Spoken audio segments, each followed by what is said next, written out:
अगर आपने किसी डोनाल्ड ट्रंप को ओथ लेते हुए देखा है तो वो नकली वाला है, वो असली वाला नहीं है, क्योंकि असली वाला अंदर नहीं बल्कि बाहर खड़ा हुआ था, अंजना दीदी को इंटरव्यू दे रहा था। आपको दिखाना चाहता हूं भाई, इन्होंने तो हद ही करके रख दिया पूरी।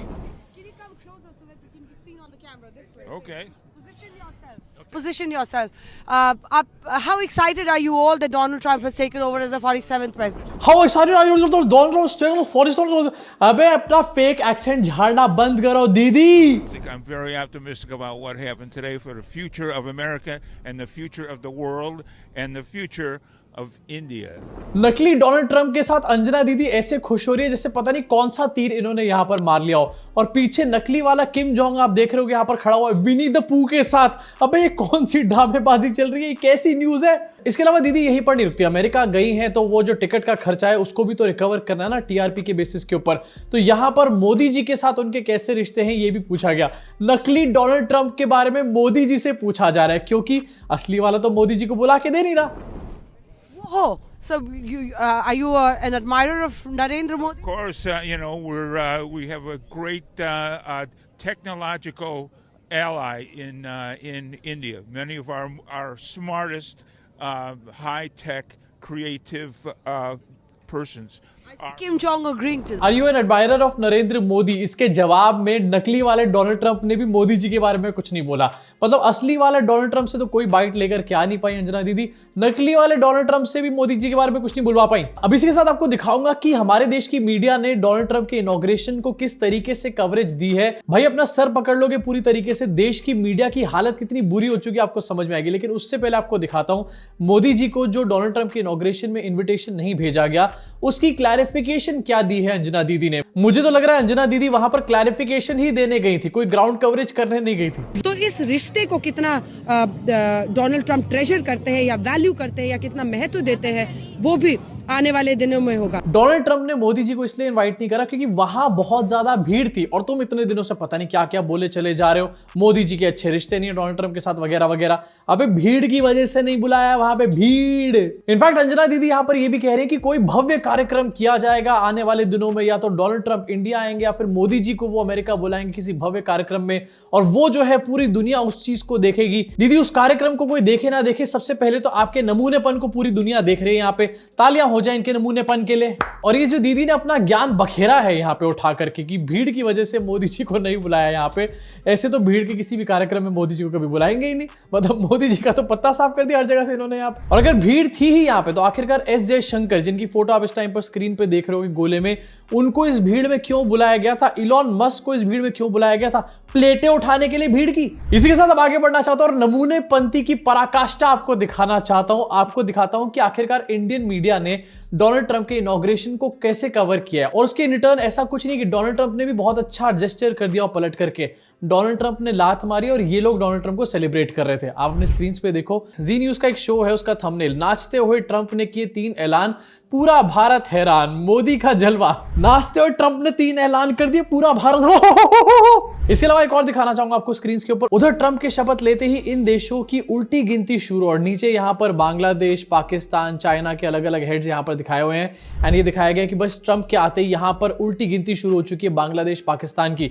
लेकिन उल्टी गिनती किसकी शुरू है अभी दिखाऊंगा आगे चल के, जरा एंड तक देखना जरूर जानने के लिए। और साथ में व्हाट्सएप अंकल को शेयर भी कर देना उनका प्रेशर खराब करने के लिए। एक और देखो रिपब्लिक भारत क्या न्यूज बना रहा है यहाँ पे। शपथ लेते ही ट्रंप के 10 बड़े फैसले, हिल जाएगी पूरी दुनिया, भारत को फायदा या नुकसान? भारत को फायदा या नुकसान मैं ही बता दूंगा अभी आगे चल के। एक और दिखाना चाहता हूं चित्रा त्रिपाठी का आ रहे हैं ट्रंप। मतलब ऐसा लग रहा है कि जितने भी ग्राफिक्स थे मोदी जी वाले, उनमें से नाम और फोटो यहां पर चेंज कर दी गई है, बाकी सारा लहजा जो है सेम देखने को मिल रहा है। अबे कुछ तो नया लेकर के आ जाओ। इसके अलावा आज तक वाले शो बना रहे हैं राज तिलक ट्रंप 2.0, राज तिलक करा जा रहा है ट्रंप का। अबे वो डोनाल्ड ट्रंप है, देवेंद्र त्रिपाठी नहीं है उसका नाम। इसके अलावा एक और देखो, भारत की पावर, शपथ लेने से पहले ही अंबानी से मिले ट्रंप। पूरा एंगल ही बदल करके रख दिया, जहां पर मोदी जी नजर नहीं आए और अंबानी नजर आ रहे थे, वहां पर यह कहा जा रहा है कि डोनाल्ड ट्रंप अंबानी से मिले अपनी शपथ ग्रहण से पहले, जैसे बहुत इंपॉर्टेंट था, वही तो स्पीच लिख करके लाया था। अब इसी के साथ आपको दिखाना चाहता हूं सोशल मीडिया पे फुल ऑन आईटी सेल वालों की तरफ से एक नैरेटिव चलाया जा रहा है कि देखो एस जयशंकर जो है ट्रंप के इनॉग्रेशन में फ्रंट रो में बैठे हुए थे और ये देखने के बाद लिब्रांडूस जो है उनकी स्लीपलेस नाइट्स हो जाएंगी। जिस टाइम पर ट्रंप की ओथ हो रही थी पूरा देश सो रहा था, लेकिन भक्त वहां पर जागे हुए थे कि किसी तरीके से कुछ निकाल करके ले आए अपने मोदी जी को बचाने के लिए। द जयपुर डायलॉग्स का ट्वीट है, S Jaishankar front row superseding a lot of dignitaries. किसको सुपरसीड कर दिया भाई? मोदी जी को ही सुपरसीड करके रख दिया। टाइम्स अलजेब्रा ये भी सेम चीज लिख रहा है कि एस जयशंकर आगे खड़े हुए हैं, फ्रंट रो में बैठे हुए हैं, फलाना है ढिमकाना है। एएनआई वालों ने भी सेम चीज की कवरेज यहां पर करी है। मेग अपडेट्स है, ये सारे के सारे वो लोग हैं जो कि बीजेपी आईटी सेल के इशारों पर ठुमक ठुमक के नाचते हैं। सुबह से शाम तक इनका कोई काम नहीं है और उसके बदले इनको कुछ पैसे भी नहीं मिलते ज्यादा। अब यहां पर ये जो दिखाया जा रहा है कि एस जयशंकर फ्रंट रो में बैठे हुए थे, ये अच्छी बात है। हमारे देश के एक्सटर्नल अफेयर्स मिनिस्टर हैं, भारत के एक मिनिस्टर को ऐसी जगह मिलनी चाहिए क्योंकि वो भारत का मिनिस्टर है। वो एस जयशंकर है इसलिए वो जगह नहीं मिली है, उनको वो जगह भारत की वजह से मिली है। लेकिन अगर फ्रंट रो की बात करी जाए तो फ्रंट रो तो यहां पर मुकेश अंबानी और नीता अंबानी को भी मिली थी कल के इवेंट में। इसका मतलब क्या, एस जयशंकर और मुकेश अंबानी एक बराबर हो जाते हैं क्या यहाँ पे? अब से कुछ ही देर में आपको बताऊंगा कि इंडिया के लिए ट्रंप का आना कितना ज्यादा खराब हो सकता है। लेकिन उससे पहले जरा कुछ और तस्वीरें कल रात की आपको दिखाना चाहता हूं आपकी स्क्रीन के ऊपर। सबसे पहले ये है इलॉन मस्क।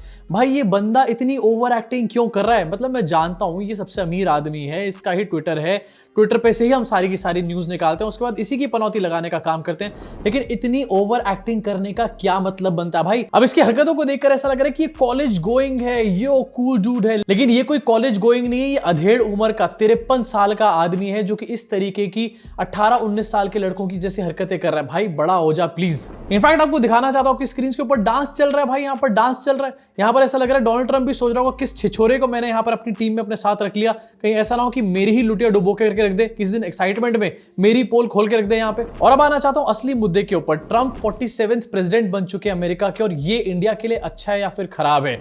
ये अच्छा है या खराब है ये तो अगले 4 सालों में पूरी तरीके से पता चल जाएगा। लेकिन सबसे पहली चीज जो कि ट्रंप ने आते ही खत्म करी है वो है बर्थ राइट सिटीजनशिप। अब इसका मतलब यहाँ पर सिंपली ये होता है कि अगर कोई बच्चा पैदा होता है अमेरिका में तो इसका मतलब ये नहीं कि वो बर्थ राइट से उसको सिटीजनशिप वहां पर मिल जाएगी। कुछ नॉर्म्स इसके होने चाहिए और तभी उस बच्चे को सिटीजनशिप मिलेगी, जैसे कि दोनों पेरेंट्स में से एक पेरेंट एटलीस्ट जो है वो अमेरिका का सिटीजन होना ही होना चाहिए। दूसरी कैटेगरी यहां पर ये आती है कि अगर सिटीजन नहीं है एक पेरेंट दोनों बच्चे का, तो दोनों में से एक पेरेंट जो है उसके पास ग्रीन कार्ड होना जरूरी है अगर वो बाहर से आया है, लीगली देश में रह रहा है अमेरिका में। अगर ये भी नहीं है तो वो यूएस का मिलिट्री मेंबर हो सकता है, दोनों में से कोई भी एक पेरेंट, और उसी केस में जो बच्चा है उसको बर्थ राइट सिटीजनशिप यहां पर मिलेगी। अब इसका मतलब क्या बनता है खास तौर से इंडियंस के लिए? बहुत सारे इंडियंस को ये चीज इंपैक्ट करने वाली है। बहुत सारे इंडियंस ऐसे हैं जो कि वर्क परमिट पे जाते हैं अमेरिका, उसके बाद वहां पर जाके उनका बच्चा हो जाता है और वो बच्चा जो है उसको बर्थ राइट सिटीजनशिप वहां पर मिलती थी अभी तक, लेकिन अब से नहीं मिलेगी। अब से अगर उनके पास ग्रीन कार्ड है दोनों में से किसी एक पेरेंट के पास, तभी बच्चे को वहां की सिटीजनशिप मिलने वाली है। इसके अलावा इंडियंस की बात अगर यहां पर करी जाए तो इमिग्रेशन पॉलिसीज और ज्यादा स्ट्रिक्ट होने वाली है यहां पर, और ये डेफिनेटली इंडियंस जो जाकर के काम करना चाहते हैं या फिर जाकर के अमेरिका में बसना चाहते हैं। बहुत सारे ऐसे लोग हैं जो कि न्यू इंडिया की बातें करते हैं, रोज ढोल पीटते हैं, लेकिन बसना सालों को अमेरिका में जाकर के उनको पता चलेगा कि आखिरकार आटे दाल के भाव क्या हैं। वो अमेरिका जाकर के नहीं बस पाएंगे। वेरी गुड, इंडिया में बैठो, न्यू इंडिया में मोदी जी के रोज दर्शन करो अब यहां पे बैठ के। इसके अलावा ट्रेड टैरिफ्स को लेकर के बहुत ज्यादा यहां पर एक असमंजस की स्थिति है, क्योंकि बहुत दिन से ट्रंप जो है इस बात को लेकर के वोकल है कि वो इंडिया के ऊपर टैरिफ लगा सकते हैं। एकदम से लगाएंगे नहीं लगाएंगे ये नहीं पता, लेकिन आने वाले दिनों में लगा सकते हैं। और ट्रंप इस चीज की बहुत बार संकेत भी दे चुके हैं। ट्रंप कई बार ये कह चुके हैं कि एक रेसिप्रोकेटरी एक्शन होना चाहिए, क्योंकि इंडिया ने बहुत ज्यादा टैरिफ लगा रखा है यूएस गुड्स के इंपोर्ट्स के ऊपर। तो यहां पर ट्रंप भी रेसिप्रोकेशन में हाई टैरिफ लगा सकते हैं इंडियन गुड्स के ऊपर जो कि अमेरिका में इंपोर्ट करे जाते हैं। अब इससे होगा क्या, सिंपली आपको समझा देता हूं। अगर इंडिया के ऊपर हाई टैरिफ्स लगा दिए गए तो इंडिया से जो सामान अमेरिका जाता है वो और ज्यादा महंगा हो जाएगा। इससे उन कंपनीज को डायरेक्टली इंपैक्ट पड़ेगा जो कि इंडिया से सामान बनाती हैं और अमेरिका में बेचने का काम करती हैं।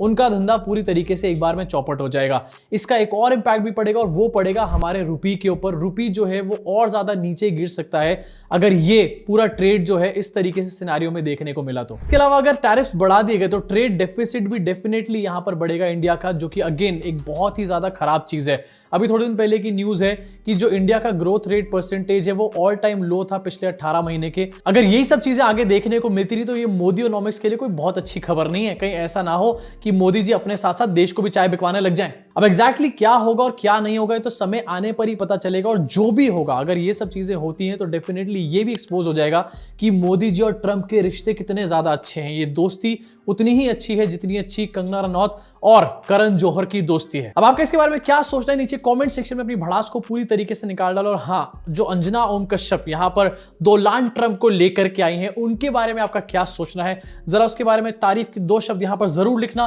प्लीज। अगर अगली वीडियो मिस नहीं करें सब्सक्राइब का बटन दबा के बेल आइकन दबा दो। ट्रंप जो भी करेगा आपको पता चल जाएगा। मुलाकात करूंगा आप सब लोगों से चैनल के अगले वीडियो में।